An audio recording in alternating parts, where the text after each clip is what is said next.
Qizlar, Safiya shirinligini yeyishni yig'ishtiramiz. Endi men sizlarga zo'r, pipi, shakarsiz shirinlikni o'rgataman. Yeganingizda og'zingizda eriydi. Yeb to'ymaysizlar.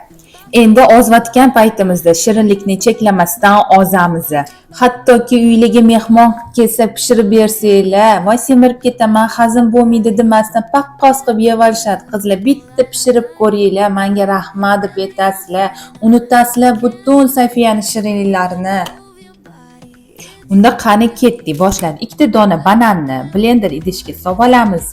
Ketidan ovsyankani men kofemolkada maydalab oldim. 1 stakan ovsyankani solamiz. Ketidan bitta tuxum. Xohlasangiz 2 tuxum solsanglar ham bo'ladi. Tuxumni ketidan 1 qoshiq katta qoshiqda kakao yoki kichkina qoshiqda 2 ta qoshiq kakao, kakaoni ketidan kichkina qoshiqda razrihitelь. Bo'ldi. Shuni olib, yaxshilab blenderda masallig'i ezib olamiz. Ezilgan masallig'i kichkina qolip, agar ko'pchiligi qilmoqchi bo'lsangiz ko'paytirib qilasizlar masallig'i. Kichkina qolipga solib, yarim soat duxovkada 160 gradusda pishirib olamiz va pishib bo'lgandan keyin ta'mimizga qarab, men masalan malinalar bilan yasatdim. Smorodina, golubika, nima bu bilan yasatsanglar bo'ladi.